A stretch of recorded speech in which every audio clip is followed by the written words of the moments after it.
Yeah, I mean, I kind of told Coach, nothing you say really is going to be able to get these guys up because you've already said everything you want to get out.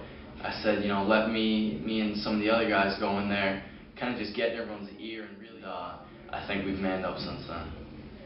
Because it was really kind of a neat thing for me as a coach. At halftime of that game, they said, "Coach, we'd like the locker room to ourselves." And I've never done that before, but I gave them the locker room for the whole halftime. And they came out and said, "Coach, we're ready to play." So we sort of said the same thing before we left the locker room in Hollis to start the game. We said, "Hey, whatever you told each other at the Christmas tournament, that's got to be the way you take the floor to start this game." And it was fun to watch. It was just them. We always say the best plays, the best things we do as a team will be what the kids do, not the X's and O's the coaches do.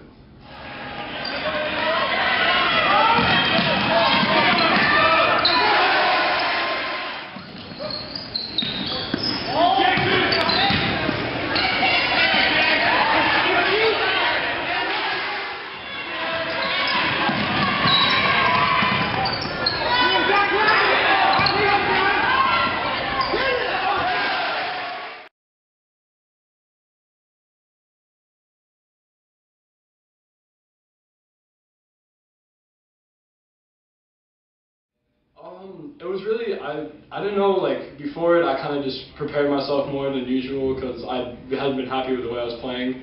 And I knew in warm-ups I was just sitting there, and I finally got time just to stand in a hoop and just get my shot going before. And as soon as I just hit that first three on the first play of the game, it's just like the basket became like an ocean. I knew I was going to put it in every single time I put it up with it. It just felt really good that game. They're starting to move towards that maturity and that poise question that we've had since the beginning of the season. We've thought from the beginning we had talent, we had experience. We challenged them in terms of their maturity and their poise when things get difficult.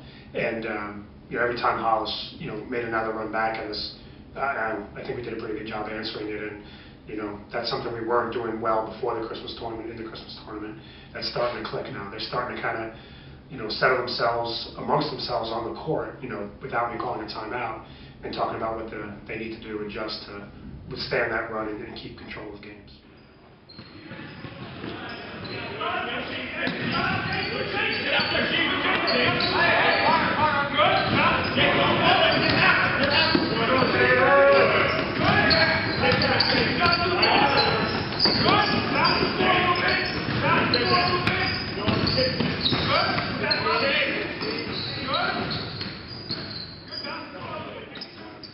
You're happy scoring 91 doesn't happen very often, but especially one of my assistant coaches, Scott Kent, said, "Boy, how do we feel about giving up 81?"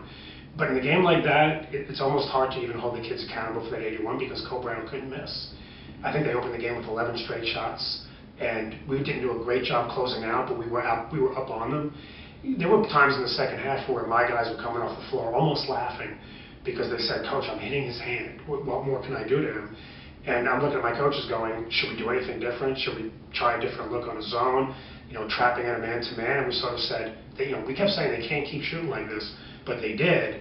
Thank God we had the same kind of shooting night. I've never been in a gym where both teams shot the ball like us and Cole Brown did in that game. It was a lot of fun. The thing I liked about it most was that we had 4 guys in double digits, which you look at that as a stat sheet, it's harder to defend than having 2 or 3 guys in higher digits and then everybody else lower.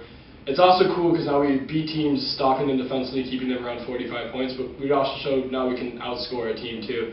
So we can get it done in a variety of ways, which I think is a confidence boost for our team, knowing that we have more than one way of winning. I think, as a team that fits us better because we have a lot of speed and we have a lot of people that can score, so I'd much rather get into an up and down game as opposed to, a real grind. But, we like to shoot the ball, and we know we have to get better on defense, but if we can score, high 70s and 80s consistently, I think we're a very tough team to beat.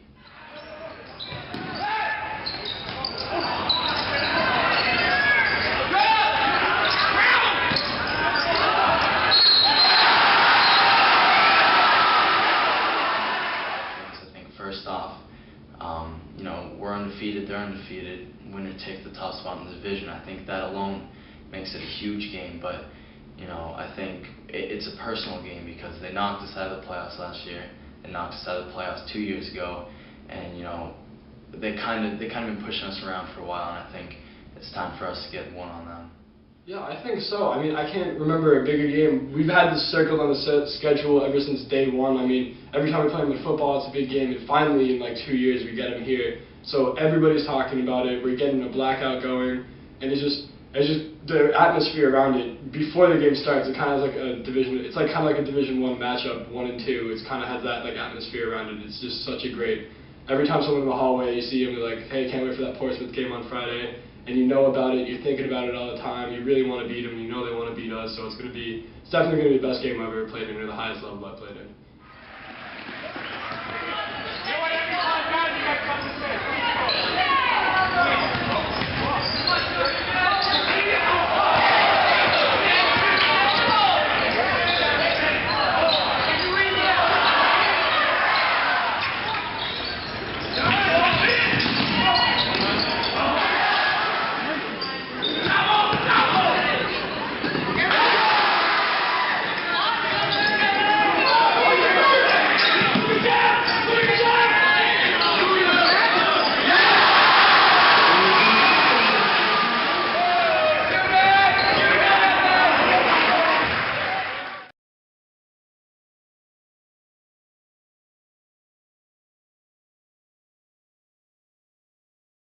I think, we came out with good intensity. We had a good game plan. I don't necessarily think there's a lot we would have done differently. Obviously, I think a lot of shots and drop press, that was our main problem, but obviously Billy Lane killed us. Go back in time, I guess we just forced him to his right more. I thought overall it was a good effort. I don't think we played nearly as good as we could have. It shows how we can handle adversity. I think we went out there, we played our hearts out, we didn't play the best of our ability, but in the end we kept our heads up and were able to rebound from that. And I think that shows the character of the team that we are able to handle adversity well this year, which is definitely something big. Good teams, expose your weaknesses, and when you make mistakes, they capitalize on them. So if you turn the ball over, they score. They'll be patient in half-court offense until you make a mistake, and then they'll score. So that's what we learned from it. We took a lot out of that game. They're a good team. They're going to be in the mix for a run at a state title, and we were tied going into the fourth quarter. So more positives than negatives for sure. Right. When you play a team that good, in the back of your mind, there's always this little fear like, please don't let us get blown out. Let's find out we're legitimate tonight. So when the fourth quarter started, we were tied. One of the things going through my head is, hey, we're pretty good.